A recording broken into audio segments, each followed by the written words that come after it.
Kalau memang ada kecukupan alasan untuk merubah fakta, nggak ada soal. Tapi kalau tidak ada kecukupan merubah fakta, advokat rentan merubah fakta, ya. Karena saya pernah diperiksa.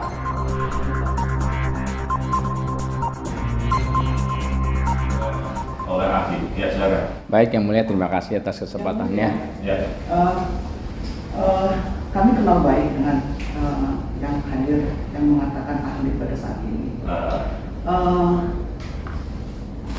Pak Sugeng ini adalah advokat kami sama. Ya. Tapi sesuai dengan hukum bahwa seorang ahli itu mempunyai pengetahuan khusus. Tadi kan, jadi kan berarti dia harus menunjukkan bahwa memang ada sertifikasi seperti tadi untuk menjelaskan apakah kantor hukum bisa yang tadi mengatakan apakah memang itu keahlian hanya pengetahuan biasa aja sama seperti saya dan advokat lain, tapi untuk ahli ini yang dihadirkan adalah harus mempunyai bidang ilmu pengetahuan tertentu dan sertifikasi atau ingin kami. Ya, kalau dari pengalaman udah 4 kali. 4 kali ini tuh 4 kali ini, baik. Kalau sertifikasinya? Keahlian kode etik sebagai ahli tidak pernah ada sertifikasi. Tapi saya adalah salah satu penyusun kode etik advokat Indonesia. Sertifikasinya nggak ada? Tidak ada.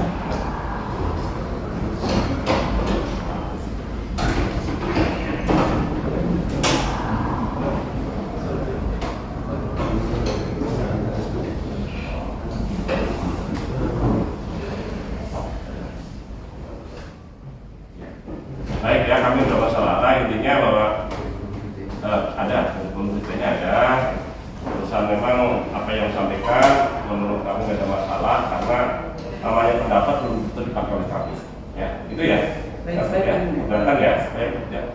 Terima kasih Yang Mulia. Kepada ahli bisa diterangkan tata cara menerima calon klien secara umum jika klien akan melakukan gugatan di pengadilan.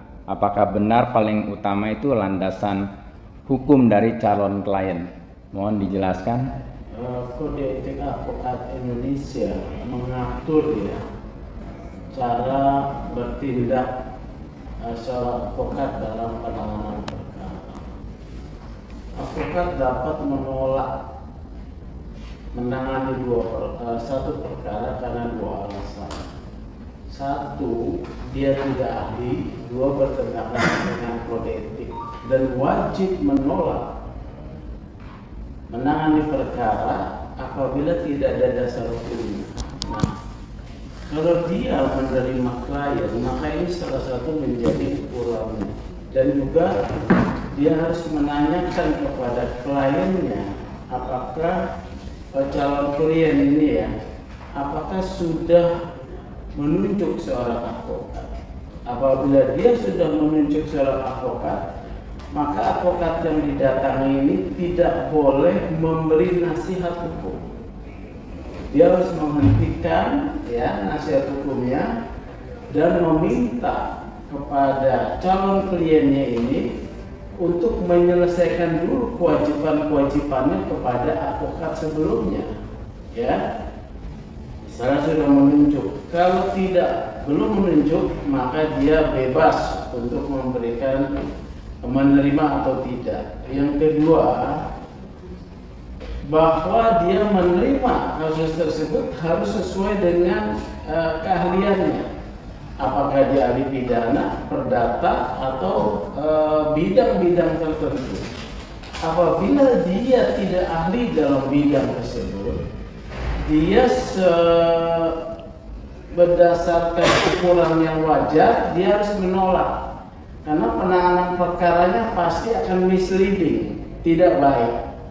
Nah, yang paling penting ketiga adalah soal apakah perkara tersebut yang diserahkan kepadanya memiliki dasar hukum.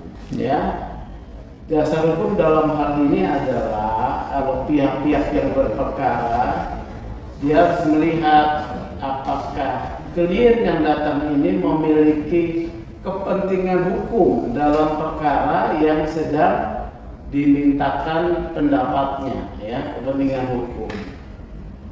Nah, apabila katakanlah contoh ya, perkara tersebut terkait dengan persengketaan dua organisasi, Ya.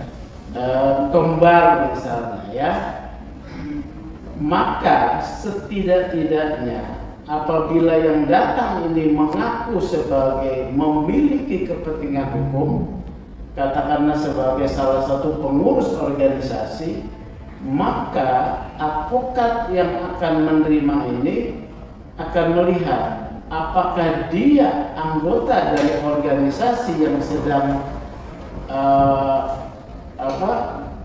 ada dualisme kepengurusan, dia memiliki hak untuk dipilih sebagai pengurus, ya. Kemudian terkait dengan mekanisme organisasi untuk memilih pengurus kan ada dalam anggaran dasar. Ya. Nah, advokat juga harus memahami mekanisme organisasi secara umum, ya. Oleh karena itu dia harus melihat apakah tata cara munas atau munaslup diselenggarakan sesuai dengan anggaran dasar organisasi tersebut. Kalau ada, maka yang harus dilihat sebagai kaitan dasar hukum adalah selain ada kaitan kepentingan hukum, apakah ada munaslup yang diadakan, apakah ada berita acara quorum peserta munaslup, apakah ada penunjukan pimpinan sidang, apakah ada penetapan acara sidang, apakah ada di sana kemudian pencalonan sebagai calon ketua umum, kemudian sampai akhirnya adalah penetapan ketua umum, ya, atau susunan pengurus. Ini dalam satu organisasi yang baik, organisasi yang sudah established, akan ada prosesnya, ya, dan berita acara akan dibuat karena munas atau munaslup berdasarkan anggaran dasar adalah satu forum tertinggi dari organisasi. Nah, seperti itulah disebut dengan dia melihat ada kepentingan hukum dan ada dasar untuk diwakili, ya.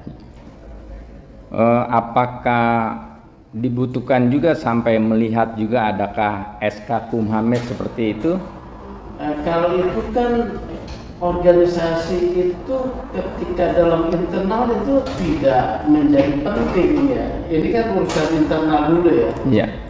Kaitan dengan status hukum itu adalah kaitan dalam pengakuan sahnya badan hukum tersebut dalam konteks di ruang publik, ya. Kalau organisasi cukup dengan akta, ya. Tapi ketika dia harus mendapatkan pengesahan untuk bertindak hukum keluar, artinya sebagai subjek hukum itu menjadi penting Kumham, ya. Tapi kalau urusan internal tidak menjadi pokok soal SK Kumham ini, ya. Baik, saya lanjutkan. Itu kalau untuk beracara terhadap suatu gugatan di pengadilan. Yang ingin saya tanyakan juga barangkali jika klien itu hanya ingin mewakili bersurat kepada pejabat negara, apakah kurang lebih legal standingnya tadi disampaikan oleh ahli sama juga seperti itu? Artinya advokat itu kan sudah bertindak mewakili, ya. Ketika dia sudah bertindak mewakili, ketika tanda tangan surat kuasa, itu harus dinilai bahwa advokat tersebut telah memahami posisinya bahwa klien yang diwakilinya ini memiliki kepentingan hukum terhadap masalah yang diwakili dan terdapat cukup dasar hukum, ya. Tidak harus kuat, tidak harus penuh gitu, ya, tapi cukup dasar hukum untuk diwakili. Ketika itu sudah ada, maka dia bisa bertindak keluar maupun di depan pengadilan. Nah, bertindak keluar itu artinya dia bisa bersurat kepada pejabat, bisa berbicara untuk mewakili kliennya, ya. Itu seorang advokat, dan tentunya harus mematuhi kode etik, ya, berhubungan dengan sopan, dengan baik, dengan instansi-instansi terkait, gitu ya. Baik, saya lanjutkan ahli. Apakah dalam artian seperti itu bukti-buktinya itu diperlihatkan, dikumpulkan, difotokopi, atau diapakan bukti-bukti itu yang tadi hasil-hasilnya sidang, pimpinan sidang, forum, seperti itu, apa yang dilakukan oleh seorang advokat terhadap klien tersebut? Penting bagi seorang advokat ketika menerima klien dia harus menginterview, ya. Interview itu adalah satu peristiwa penting di dalam hubungan advokat dengan klien. Hubungan advokat dengan klien dibangun atas dua dasar, ya, berdasarkan kode etik. Satu, kepercayaan. Dua adalah kerahasiaan. Oleh karena itu, ketika dia menerima klien harus mengungkapkan secara jujur apa yang di masalahnya, ya. Ketika sudah disampaikan, harus dianggap keterangan ininya adalah benar, ya. Tapi dalam beberapa hal, advokat juga harus cukup hati-hati ketika menerima informasi klien, seperti menerima dokumen, menerima informasi. Dia harus membuat satu legal memorandum yang menjelaskan dalam legal memorandum tersebut hasil pembicaraan dengan kliennya, dan harus menegaskan dalam satu klausula bahwa semua keterangan, dokumen, fakta yang disampaikan sampai saat ia menerima klien tersebut adalah benar adanya, ya. Itu interview. Kedua, dia juga harus menandatangani kuasa di hadapannya. Ada dua hal ini sangat penting, ya. Apabila ada akta-akta, surat-surat yang diserahkan kepada seorang advokat tidak memiliki kewenangan untuk menguji material atas surat tersebut, ya. Menandatangani surat kuasa di depannya juga untuk membuktikan bahwa kliennya itu benar, ya. Karena bisa berpotensi advokat yang tidak hati-hati akan mendapatkan laporan balik bahwa kliennya dia menggunakan surat palsu. Oleh karena itu, legal memorandum yang dibuat bahwa pada saat itu dia menyerahkan ke dokumen itu adalah benar dan sesuai aslinya, ini akan membantu dia menyelamatkan. Menandatangani di depan dirinya membantu dia menyelamatkan bahwa tanda tangan itu palsu, ya. Karena ada kalanya surat-surat beredar datang pada dia sudah tanda tangan. Nah, ini yang tidak boleh, ya. Jadi termasuk surat-surat yang itu harus diminta, ya. Diminta, fotokopi, berita acara, misalnya segala macam penetapan, keputusan-keputusan munaslup dia harus terima, ya. Baik, saya lanjutkan ahli. Apabila calon klien yang akan melakukan gugatan tidak dapat memperlihatkan bukti-bukti proses munaslupnya atau bukti-bukti tersebut tidak sesuai dengan fakta, apakah sebagai seorang advokat tetap menerima klien tersebut? Advokat harus menjelaskan kepada kliennya potensi-potensi penanganan perkara seperti apa, ya. Kalau memang perkara tersebut dia terima dalam bukti-buktinya tidak cukup, kurang, dia harus sampaikan potensinya di depan persidangan bagaimana. Kalau dia mengajukan, ya, di depan persidangan, dia harus jujur menyampaikan. Tidak boleh menjanjikan pasti menang segala macam, hanya untuk sekedar mendapatkan jasa hukum, ya. Nah, kalau sudah dijelaskan, kliennya memahami dan setuju tetap menunjuk dia, tidak ada problem, ya. Apakah tidak ada problem untuk menerima perkara tersebut? Tetap diterima maksudnya seperti Tetap itu. diterima, ya. Ya. Kecuali setelah dijelaskan, kliennya ingin mencari advokat lain yang bisa menjamin menang. Ya. Ya, itu soal lain, ya. Advokat tetap harus jujur menyampaikan. Selanjutnya yang pada ahli ditanyakan, apabila sebagai advokat disuguhkan dokumen-dokumen hasil munaslup dan juga disuguhkan pula dokumen akta notaris hasil munaslup tersebut yang ternyata isi data notaris tidak sesuai dengan fakta hasil munaslup yang sebenarnya, maka sebagai advokat apakah akan menggunakan dasar hukum dokumen? Yang mulia, maksudnya kita supaya jangan kita menanyakan sesuatu hal yang berdasarkan asumsi aja gitu loh. Kalau misalkan menanyakan sesuatu berdasarkan asumsi, itu kan pendapat Bapak, itu asumsi Bapak. Ya, Ya. Izin yang mulia, nanti saya tunjukkan buktinya yang mulia. Siap. Ini intinya dari penggugat itu pengen tahu. Iya. Ya pengen tahu dia dulu, ya kan nanti si dari anunya menjelaskan juga. Izin yang mulia, nanti juga beliau akan mendapatkan kesempatan nanti. Ya, Saya kalau memang istilahnya tidak ada hubungannya ya. Ya, nanti ada yang mulia. Saya lanjutkan dulu ya. Maka saya lanjutkan tadi berbeda ya. Maka sebagai advokat akan menggunakan dasar hukum dokumen data yang mana untuk konstruksi hukum saat mengajukan gugatan, atau malah sebagai advokat mengarang fakta, data, peristiwa sebagai usulan daripada kliennya, maksudnya memberikan solusi tersendiri. Seperti apa menurut Itu pendapat? jawaban sama seperti tadi sebetulnya.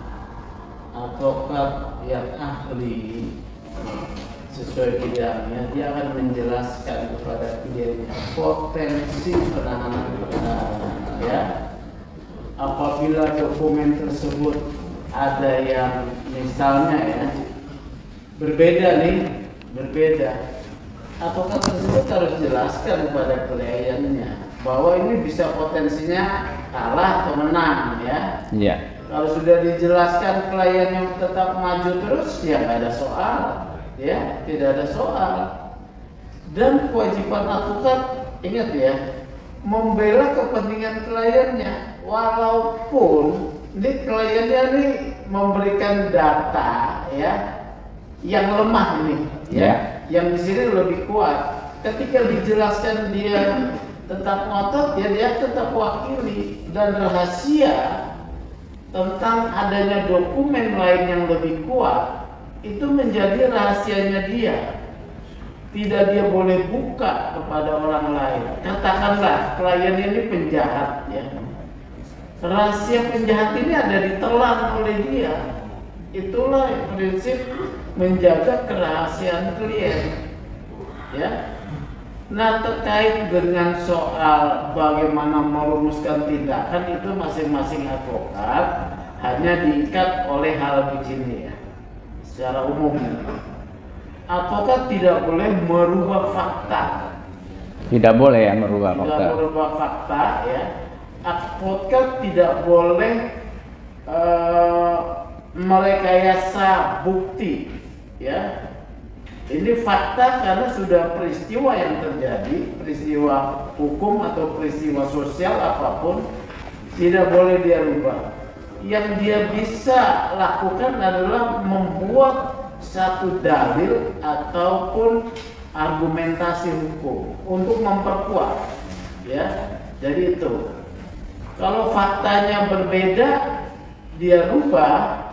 Nah, ini dia kode etik advokat mengatakan advokat harus bertindak jujur, ya. Jadi tidak boleh merubah fakta. Karena kalau dia merubah fakta, dia berpotensi menyalahi kode etik. Menyalahi kode etik. Iya, berpotensi ya. Iya. Karena nanti pemeriksaannya oleh kode etik. Kalau dia merubah dokumen atau merekayasa dokumen, dia bisa terkena perkara pidana kalau dilaporkan. Ya. Baik, saya lanjutkan kepada ahli.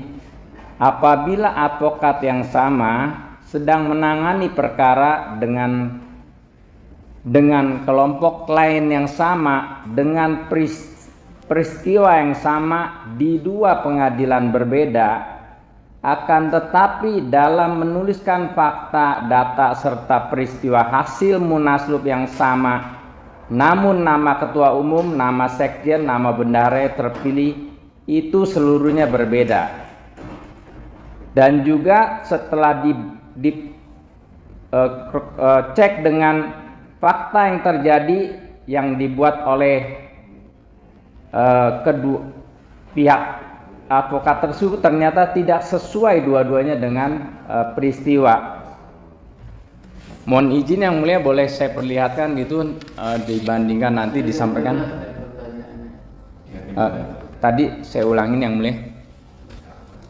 Apabila advokat yang sama sedang menangani perkara kelompok lain yang sama dengan peristiwa sama di dua pengadilan berbeda, akan tetapi dalam menuliskan fakta dan data serta peristiwa hasil munaslup yang sama, namun nama-nama ketua umum, nama sekjen, dan nama bendahara yang terpilih seluruhnya berbeda.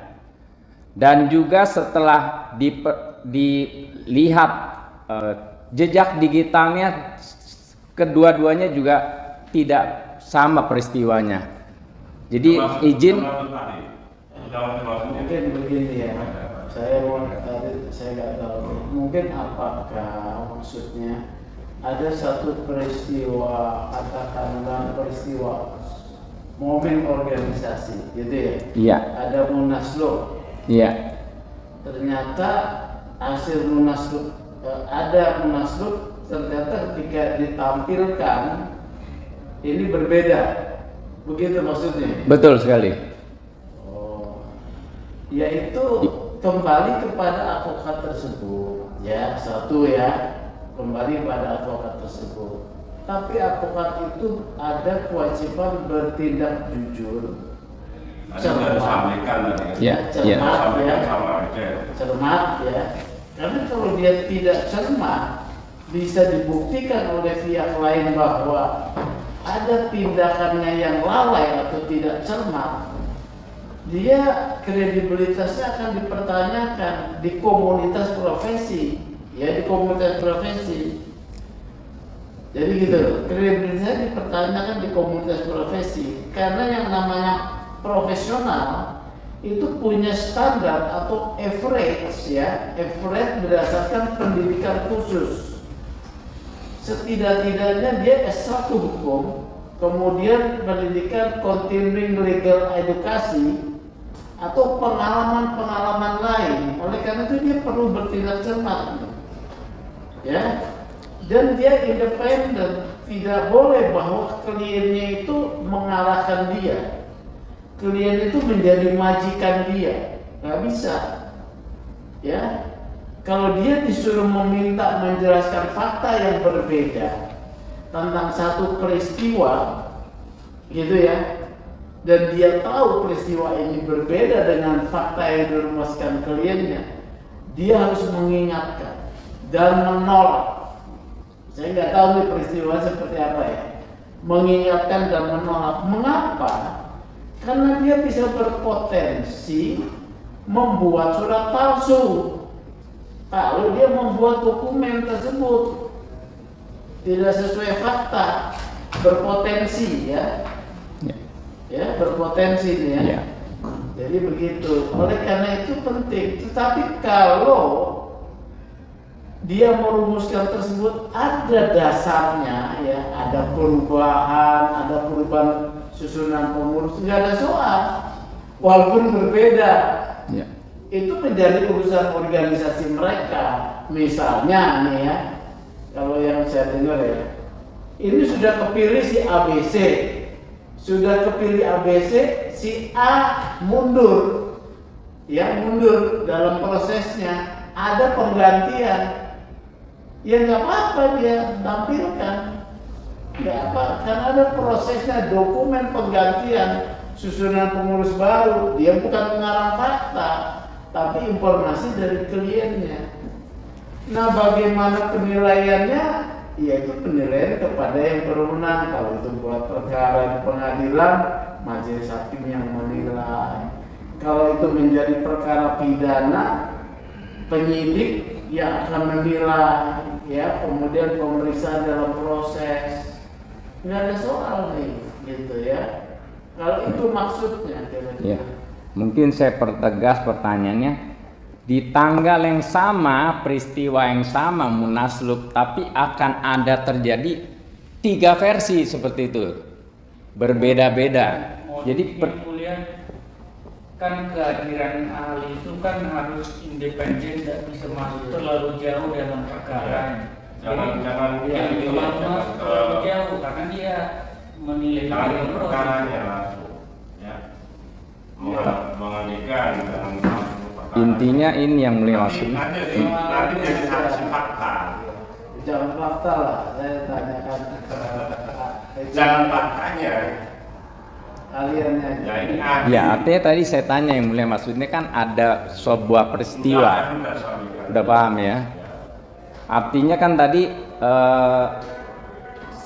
ahli kan menyampaikan kalau ada suatu peristiwa kemudian ada yang mundur, kan pasti berbeda tanggalnya, tapi ini terjadinya di tanggal yang sama. Apakah itu dianggap mundur di tanggal yang sama seperti itu? Hasil Tidak beda. ada masalah kalau dia menampilkan ya apa data yang berbeda. Yang penting buat advokat ada dasar perubahannya. Ada dasarnya maksudnya. Iya, kalau tidak ada dasarnya dia tidak bisa membuat.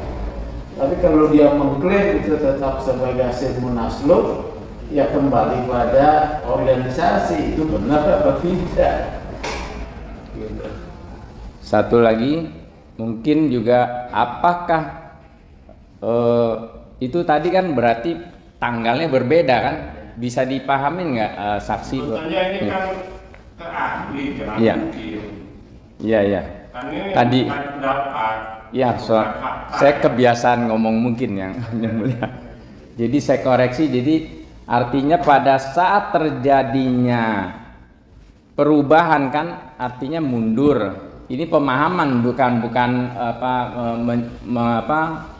mengarahkan, tapi kan tadi disampaikan kalau terjadi seseorang mundur berarti kan berbeda tanggalnya. Ini di tanggal yang sama terjadi peristiwanya dan orangnya berbeda seperti itu. Apakah yang ingin saya tanyakan, apakah itu merupakan Mohon izin yang mulia, menurut kami pendapat yang disampaikan ahli itu udah menjawab, udah perlu Sudah dijawab. tegas lagi Sudah kemana-mana. Baik. Nanti larinya, Jawab. pasti nanti larinya harus baca dulu sebelumnya kepada perkara itu sendiri. Namanya nanti bukan ahli, tapi fakta. baik yang mulia? Saya lanjutkan dulu. Sebagai ahli ingin saya tanyakan juga tentang tadi disampaikan ahli juga mengerti organisasi sedikit saja. Apabila seseorang ketua umum yang terpilih kemudian mengundurkan diri, apakah bisa diganti atau harus mengikuti tata cara di ADART?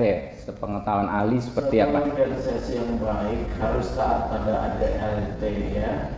Kalau forum tertingginya adalah Munas atau Munaslup telah memutuskan ada keputusan Munas atau Munaslup, itu harus dirubah dengan keputusan yang sederajat, yaitu dengan keputusan Munas atau Munaslup, termasuk pergantian pimpinan. Gitu aja jawaban saya. Jadi tidak bisa langsung diganti ya, Yang Pak. nggak saya jawab itu saja. Siap. Masih ada? Masih yang mulia, sebentar saya baca dulu. Ahli, apabila advokat tadi saya mempunyai faktanya ya, artinya meskipun bukan fakta tadi terjadi dua yang tadi ya, di satu pengadilan beda, di satu pengadilan lagi beda, apakah itu merupakan sesuatu kategori malpraktek atau seperti apa? Karena dua-duanya beda itu. Mohon izin yang mulia, tadi menurut kami pertanyaan itu sudah ditanyakan, nggak perlu diperjelas-jelas lagi apa yang mau ditanyakan lagi gitu. Tadi kan udah ditanyakan, ya. Saya ingat persis apa yang sudah ditanyakan. Iya, itu sudah saya jawab bahwa mungkin ada kelalaian, mungkin dia ada dasar ya. Jangan diulang yang lain. Ya. Kan advokat apabila ada advokat kan menerima klien kan bukan hanya satu peristiwa, kan mungkin kliennya itu ada 2, ada 3 dan seterusnya.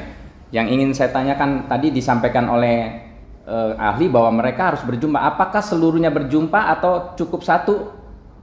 Atau istilahnya apakah masing-masing juga harus berjumpa gitu sebetulnya? Praktek advokat konvensional itu sebetulnya praktek advokat yang baik ya. Yang saya maksud praktek advokat konvensional itu ketika dia menangani satu urusan, dia harus bertemu dengan setiap kliennya ya. Dengan bertemu dengan setiap kliennya. Tadi saya sudah jelaskan alasannya apa. Itu standar yang baik ya. Bertemu tidak boleh diwakili ya. Kalau hanya menjelaskan peristiwa tidak apa, tapi menandatangani surat kuasa sebagai surat yang penting ini harus di hadapannya. Surat kuasa ya. Jadi begitu. Yang ingin saya lanjutkan pertanyaan, apabila setelah terjadi gugatan salah satu klien menyatakan tidak pernah berjumpa dengan advokatnya dan tidak pernah menerangkan apa-apa kepada advokatnya dan menyatakan yang juga membayar bukan klien tersebut, selanjutnya salah satu klien itu menyatakan tidak mau lagi ikut-ikutan perkara. Menurut kami pertanyaan itu terlalu masuk ke fakta. Emang apakah Bapak tahu klien Bapak di sebelah? Apakah dari mana Bapak tahu? Jangan berasumsi dong. Kliennya bertemu dengan saya dan beberapa orang saksi. Tidak berasumsi, Mas. Jangan fakta, secara umum aja. Ini sudah jelaskan harus bertemu ya. Bahkan kalau notaris itu kan sampai difoto. Kalau advokat tidak perlu lah. Ya, tanda tangan di hadapan. Baik, saya lanjutkan yang mulia. Bisa diterangkan oleh advokat mengenai jika seorang klien itu telah 7 tahun terus-menerus mengikuti peristiwa dan menjadi kliennya dan juga sempat melakukan kriminalisasi serta dalam salin putusan tertulis kelompok tersebut menyiapkan dana, yang ingin saya tanyakan apakah sebagai advokat keberatan yang mulia ini kan ahli, tadi udah jelas keahliannya di mana. Jadi kan keberatan dengan pertanyaan. Yang ingin saya tanyakan belum? Fakta yang disampaikan oleh Secara umum aja. Secara umum saya ingin menyatakan apakah kalau sudah menjadi klien selama kurang lebih 7 tahun, intuisi seorang advokat itu seperti apa sih kira-kira gambarannya terhadap klien itu, institusinya? Jangan ke faktanya atau jangan ke Kalau menanyakan intuisi gitu? Ini ya tadi yang lagi jalan. Nggak bisa saya jawab tuh ya. Siap. Bisa. Baik, yang mulia saya lanjutkan dulu. Saya lanjutkan, mohon pendapat ahli secara khusus apabila seorang advokat mengajukan gugatan yang menimbulkan kerugian pihak lain yang digugat, kerugian tersebut karena fakta yang disuguhkan tidak benar tetapi bisa dimenangkan perkara tersebut, apakah advokat tersebut bisa digugat? Ini dua hal yang berbeda ini ya. Jadi pertama, apabila surat gugatan itu kan diuji di pengadilan. Ini tergantung putusannya ya. Kalau gugatan nih dalam satu perkara, jadi kita serahkan pada putusan pengadilan. Implikasi atas putusan pengadilan itu adalah kekuatan apa yang harus ditaati. Ini yang pertama ya, saya mau sampaikan. Kalau dia membuat gugatan, itu diuji di pengadilan, putusan pengadilan. Siap. Tetapi kedua, apakah advokat itu maksudnya kebal hukum, itu pertanyaannya ya, lebih jelas. Advokat itu tidak kebal hukum. Karena imunitas profesi yang diatur dalam pasal 16 maupun yang kemudian dimaknai lebih luas melalui putusan Mahkamah Konstitusi terkait uji materi pasal 16 itu bersyarat. Ya, bersyaratnya apa? Bersyaratnya adalah harus dengan dasar itikat baik.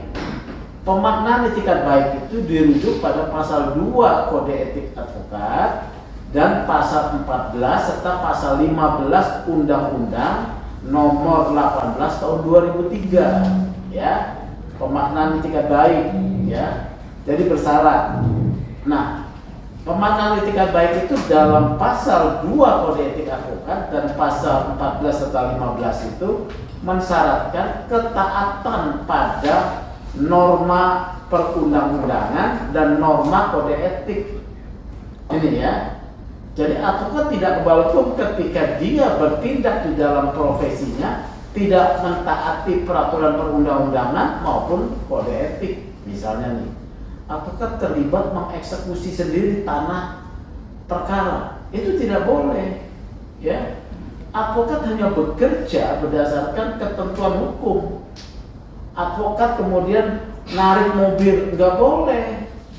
Advokat adalah profesi yang penuh kepada ketaatan hukum dan prosesnya, ya.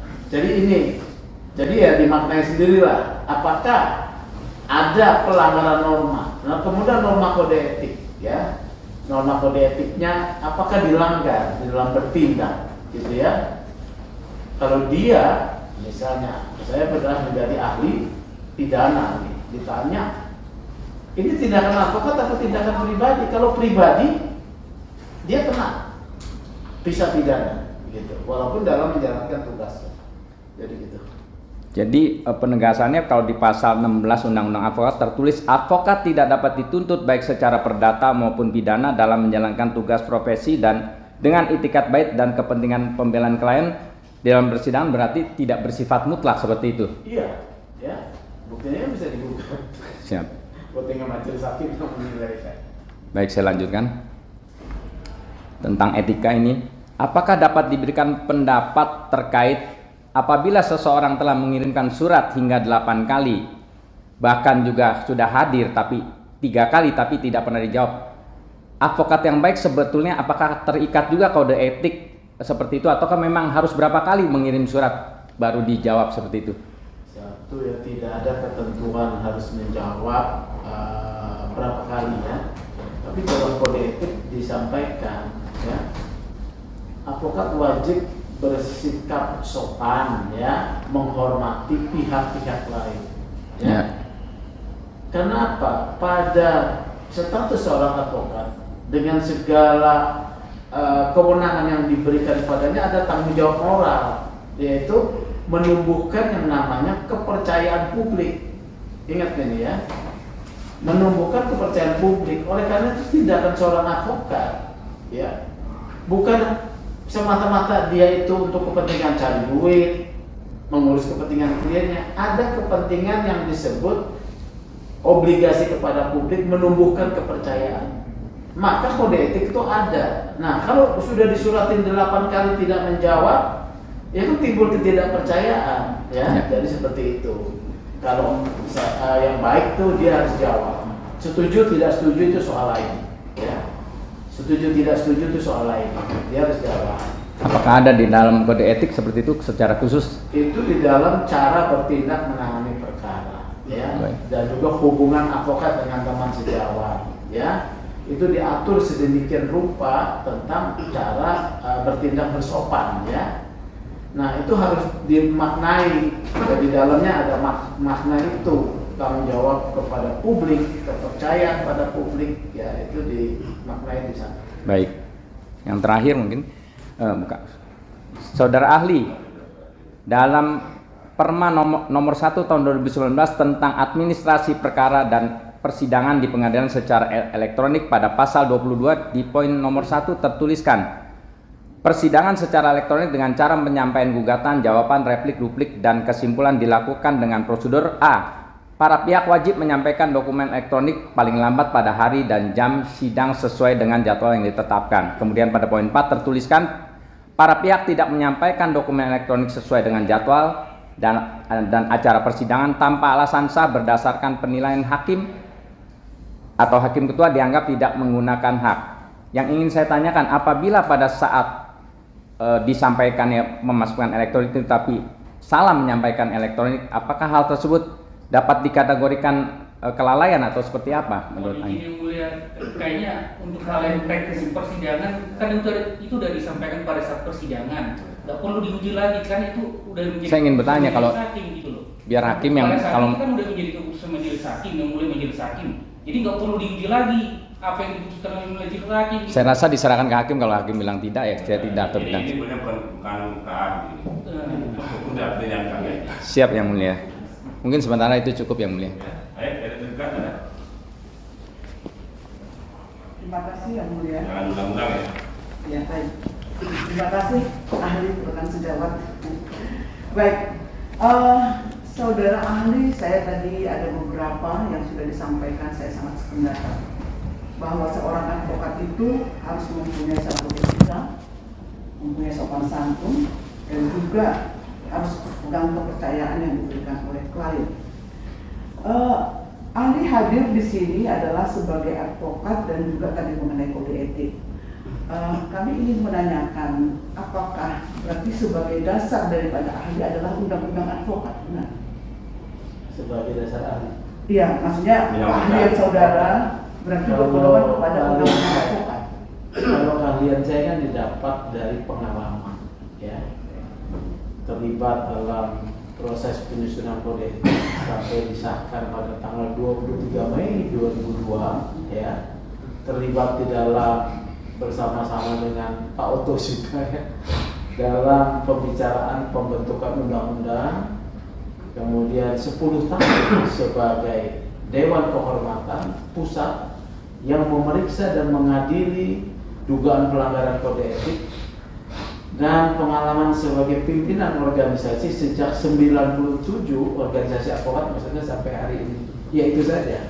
Tentang mau dimaknai seperti apa saya tidak tahu ya. Tapi saya diminta hadir ya saya hadir. Ya. Berarti tadi maksudnya itu termasuk membuat undang-undang advokat, apakah maksudnya itu yang undang-undang nomor 18 2000? Bukan terlibat Ya, di terlibat. dalam pembicaraan dengan Komisi 2 waktu itu, ya, kami adalah waktu itu KKAI, Komite Kerja Advokat Indonesia, mungkin juga dengar ya. Waktu itu Undang-Undang nomor 18 2003 sedang dalam proses penyusunan, dan advokat diminta, ada 7 organisasi diminta bersatu, tidak bisa, ya. Oleh karena itu disepakati dalam pembicaraan dengan Komisi 2 dan kami, bagaimana yang kita satukan kode etik. Nah, salah satunya disahkanlah kita menyusun kode etik, dan 23 Mei 2002 kode etik advokat Indonesia diusulkan kepada DPR, sehingga DPR setuju mengesahkan undang-undang advokat waktu itu, ya.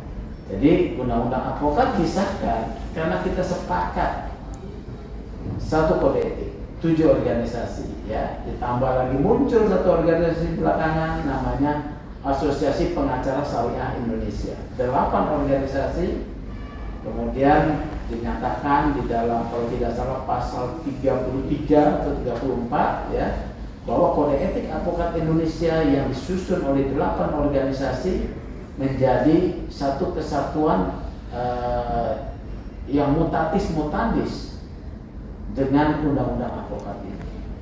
Baik, sebenarnya tadi pertanyaan saya singkat. Berarti yang dimaksud itu adalah undang-undang advokat nomor 18 2003, benar ya? Apakah ahli ada bawa Anda? Karena kadang kalau ahli itu bawa.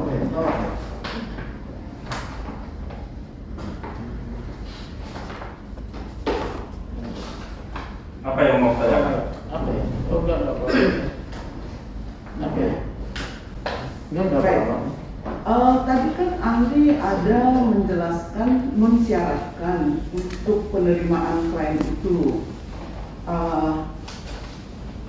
diterima harus sesuai dengan keahliannya. Iya. Bolehkah ahli jelaskan keahlian dan di mana diatur? Jadi pasal 2 Kode Etik Advokat Indonesia, ya. Ini ya, pasal 2 ya. Pasal 2 Kode Etik Advokat Indonesia bisa dilihat ya. Advokat Indonesia adalah warga negara Indonesia yang bertakwa kepada Tuhan Yang Maha Esa, bersikap satria dan jujur. Nah, ini perhatikan ini ya. Jujur di sini dimaknai ada dua. Satu, jujur dalam konteks norma sosial, ya jujur. Yang kedua dalam konteks professional honesty. Ya, apa itu professional honesty? Yaitu kejujuran profesional. Kalau seorang menerima klien, ya, kemudian dia advokatnya tidak tahu tentang aspek hukum daripada perkaranya, dia dapat menolak. Ya, harus jujur untuk menyatakan tidak dapat menerima perkara tersebut. Karena kalau tidak, ini perkara akan misleading. Kalau dia ahlinya perdata, mana ini perkara pidana, antara panggilan dengan klarifikasi aja dia belum tentu tahu. Ya kayak itu udah hal yang wajar. Iya, berarti. Iya, makanya sebenarnya yang mulia, apakah melihat keahlian itu tadi? Karena dirinya sendiri. Saya dan diri sendiri ya. Bukan orang lain lah. Karena kita mau tahu. Kalau etik kan mengikat pada diri sendiri dulu, Iya. ya kalau etik, ya. Oke, baik, saya teruskan.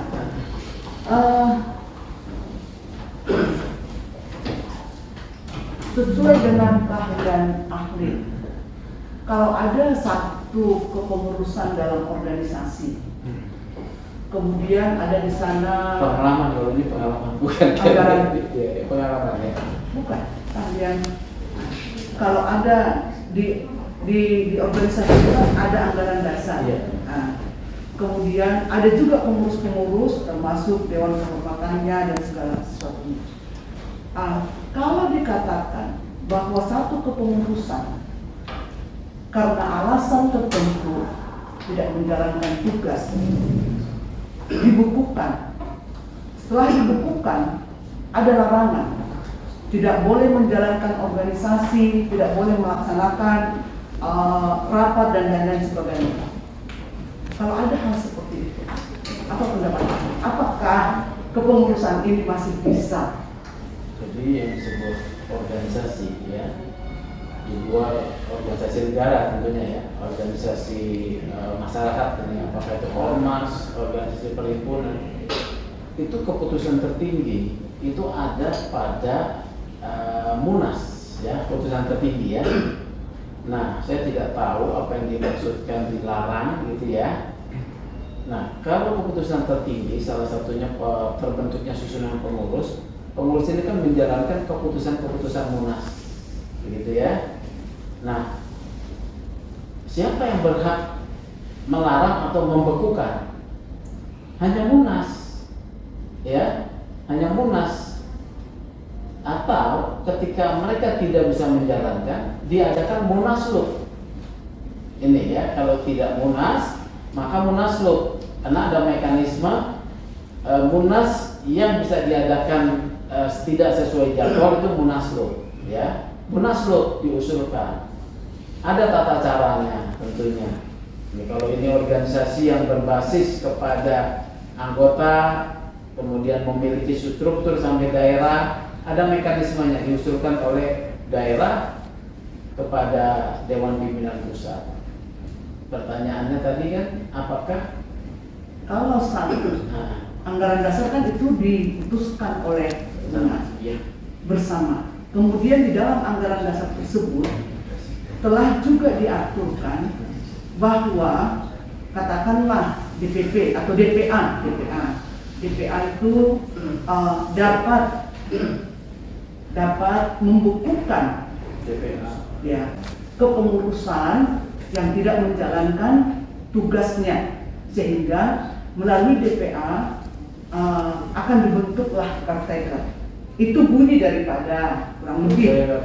Ya, enggak. Saya kalau ada bunyi seperti itu, tadi kan ahli kan mengatakan melalui Munas, tapi ini sudah ditentukan di dalam anggaran dasar tersebut bahwa yang dapat membukukan itu tidak melalui Munas, tapi melalui DPA tersebut. Oh, iya, harus diikuti. Berarti harus tunduk ke situ. Dan di sana dikatakan bahwa kepengurusan karena DPP karena tidak menjalankan tugas-tugasnya sehingga dibukukan. dibukukan sehingga diambil alih oleh satu badan operator. Nah, ini udah ditentukan di dalam anggaran dasarnya. Ya, tidak. Jadi intinya gini, kita yang menjadi konstitusi organisasi kan anggaran dasar. Ya diikuti aja, udah itu aja. Diikuti ya. Ya. Nah, kemudian saya setuju tadi, harusnya memang diikuti karena itu adalah anggaran dasar. Kemudian, Dampak aja jangan saya setuju. Nanti pendapat oh bukan, ya, pendapat makanya. ahli, yang pendapat ahli. pertanyaannya. Kemudian ahli, ini karena ahli supaya kami bisa paham, ya, memberikan pengetahuan. Kemudian ternyata apabila kepengurusan yang dibukukan itu melanggar, padahal kan tadi sudah disebutkan tidak boleh menjalankan semua, tapi dia tetap menjalankan malah bermunas. Apa pendapat ahli? Di zaman ini ya, ketika demokrasi itu begitu muncul ya, ini yang memang yang akan menjadi persengketaan hukum ya. Ketika menjadi persengketaan hukum, ini kembali kepada cara pilihan organisasi atau anggota organisasi menyelesaikan masalah. Kalau dia bermunas juga ya, misalnya dia menganggap munas, menyatakan munas, dia bisa mengklaim sah. Yang sudah dibukukan ini bikin munas lagi bisa mengklaim sah. Nah ini kan problem organisasi yang kemudian pengujian karena ini negara hukum masuk ke peradilan. Ya sudah kita serahkan pada peradilan akan menilai ya apakah benar klaim sah yang ini berdasarkan anggaran dasar dan juga prosedur-prosedur dan juga bukti-bukti. Ya itu aja. Sama seperti peradi ya. Baik, berarti pengadilan ya? Ya pengadilan. Ya yang membawa itu. Yang membawanya. Baik. Dalam rangka satu advokat, tadi ahli sudah menyampaikan bagaimana dia untuk beretiket baik menerima daripada klien. Nah, termasuk tadi imunitas juga sedikit ahli sudah sampaikan. Menurut ahli, apakah seorang advokat itu identik dengan klien? Tidak. Tidak ya, baik, saya lanjutkan lagi. Nah, kalau semua, tadi kan advokat itu berharap bahwa klien itu beretika baik di dalam memberikan semua dokumen penjelasan. Kalau itu sudah dilaksanakan oleh si advokat tersebut, kemudian untuk mengetahui ini benar tidaknya, seperti tadi yang disampaikan ahli bahwa itu harus ke pengadilan, apakah proses itu sudah benar yang dilakukan oleh advokat tersebut? Jadi advokat kan harus harus jujur ya, jujur. Kemudian harus dia percaya pada keterangan klien, karena bisa saja klien itu menyampaikan informasi yang tidak benar ya. Oleh karena itu penting sekali membuat legal memorandum ya, yang dinyatakan keterangan dan fakta-fakta atau dokumen itu benar. Kalau memang itu yang disampaikan tidak ada masalah, karena advokat tidak boleh merubah fakta, merekayasa fakta. Yang menjadi kewajibannya adalah melakukan pembelaan hukum argumentasinya ya. Akan tetapi, nah kalau pada satu tadi sempat jadi ingat saya, apabila merujuk pada satu peristiwa statement momen yang satu ya, tetapi kemudian advokat merumuskan dua fakta yang berbeda, kantor yang sama misalnya atau advokat yang sama, ini juga menjadi tanda tanya ya. Kalau saya Dewan Kehormatan, saya akan dalam ini ada apa ya. Saya baru ingat tadi ya. Kalau dia hanya menerima satu kali merumuskan satu dokumen, katakanlah susunan penjelasan ABC, merujuk pada peristiwa momen munaslup pada waktu tertentu. Ini advokat merumuskan. Dia mendapat informasi yang sesuainya ABC. Tetapi pada dokumen hukum lain, nah ini pentingnya ya. Pada dokumen lain merujuk pada momen yang sama, dia merumuskan bukan ABC, bisa CDE pengurusnya, Nah, ini menjadi pertanyaan. Apakah advokatnya ini tidak cermat? Apakah advokatnya ini membuat fakta yang berbeda? Apakah dia lalai merumuskan? Atau dia mendapat informasi baru lagi? Dia harus compare dengan dokumen hasil munaslup. Kalau memang ada kecukupan alasan untuk merubah fakta, nggak ada soal. Tapi kalau tidak ada kecukupan merubah fakta, advokat rentan merubah fakta, ya. Karena saya pernah diperiksa, diminta keterangan terkait dokumen advokat dalam gugatan yang dilaporkan ke polisi karena tidak sesuai fakta, gitu. Ini rentan, gitu ya. Jadi itu jawabannya. Baik, berarti sepanjang bagaimana menurut ahli dari penjelasan ahli tadi, apabila advokat tersebut dengan etikat baik dan juga harus berasumsi beretikat baik juga si klien yang datang, sehingga semua dokumen maupun penjelasan maupun dalil itu disampaikan sebagaimana penjelasan daripada klien, apakah dapat si advokat tersebut, ini tadi kalau udah beretikat baik semua, dapat dikatakan, dapat dituntut secara pidana ataupun perdata? Kalau dapat dituntut kan itu posisinya pada penilaian pihak lainnya, ya. Tapi kalau saya ditanya kepada sebagai advokat dan pernah di Dewan Kehormatan, saya akan katakan bahwa advokat tersebut tidak dapat diminta pertanggungjawaban kalau ada dinilai kekeliruan satu, ya satu nih. Karena kliennya mau menyampaikan informasi seperti itu, ketika ada pembanding ternyata bukan seperti itu, dia tidak dapat dituntut. Sama seperti seorang advokat mengajukan bukti di depan persidangan, sertifikat ini atau surat itu ternyata palsu, ya kan? Begitu. Padahal dia menerima dari kliennya atas dasar kepercayaan. Nah, dia tidak bisa dituntut pidana.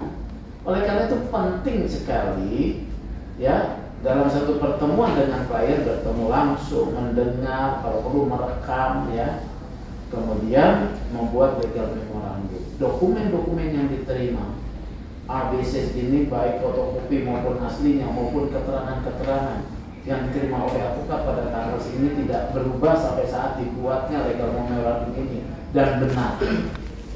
Jadi ketika itu diperiksa di depan pengadilan, di Dewan Kehormatan, advokat itu tidak akan diminta pertanggungjawaban. Tidak akan diminta, ya? Iya. Baik, kemudian tadi ahli menjelaskan bahwa tidak punya kewajiban untuk, atas pertanyaan daripada penggugat, untuk menjawab satu surat dari pihak lawan. Tadi yang dijawab ahli kan mengenai ya untuk sesuatu ya etiket baiknya atau normanya untuk teman sejawat. Tapi kalau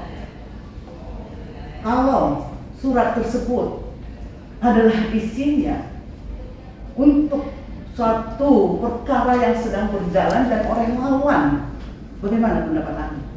Nah, apalagi kalau ini lawan perkara, ya, lawan perkara, ya. Artinya makna di dalam undang-undang advokat itu teman sejawat ketika sedang berhadapan dengan perkara. Itu berlaku sebetulnya setara dengan anggota masyarakat yang sedang berperkara dengannya, juga harus diperlakukan dengan baik. Karena salah satu aspek advokat adalah pertanggungjawaban kepada publik. Ini aspek kode etik ini, ya. Pertanggungjawaban kepada publik agar komunitas profesi dipercaya oleh publik. Tentu kalau ada publik mengirim surat sampai 8 kali, datang nggak dilayani, mungkin ada perilakunya yang menyebalkan gitu, ya, buat advokat, ya. Advokat ini kan dalam statusnya pasal 5 kode etik itu penegak hukum. Jadi ada fungsi publik pada dirinya. Apa fungsi publik itu? Fungsi publik adalah menumbuhkan kepercayaan pada publik bahwa advokat adalah penegak hukum. Sehingga tidak wajib memang menjawab berkali-kali. Tapi kalau sudah 8 surat dicuekin aja, ya. Kalau sampai bagaimana si lawan perkaranya menghubung kliennya bagaimana? Advokatmu nggak bertanggung jawab, jadi dihubungin, terganggu kan? Advokat yang patut dan tidak patut adalah menjawab. Saya setuju, tidak setuju dengan Anda, udah cukup. Tapi kalau tidak dijawab, sama ketika advokat mewakili kepentingan kliennya meminta perhatian pejabat publik, menjawab surat tidak dijawab-jawab, maka ada namanya komisi ombudsman. Itu bisa diadukan juga, tidak menjawab surat itu kepada Dewan Kehormatan. Karena memaknai kode etik itu pokoknya, itu ketentuan-ketentuan pokok waktu kami menyusun ya. Tapi terkait dengan hal-hal lain, itu Majelis Kehormatan Kode Etik memberikan penafsiran dan pemaknaan. Saya 10 tahun kan mengadili, gitu ya. Jadi seperti itu. Baik, berarti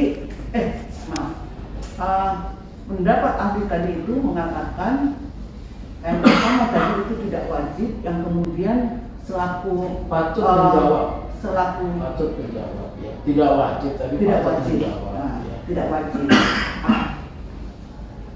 Satu lagi pertanyaan mengenai surat tersebut. Apabila yang dipertanyakan itu adalah jawab-menjawab di dalam gelar perkara yang sudah ada di pengadilan.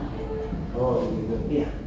Wah, saya tidak tahu ya kalau itu jawab-menjawab. Tentu bisa dijawab dengan begini. Kami sudah menjawab merujuk pada jawaban kami di pengadilan. Oh, itu pendapat ahli ya. Ya, kalau kira-kira itu kewenangan hakim nggak usah ditanyakan. Oke. Pemilihan hakim kan. Baik.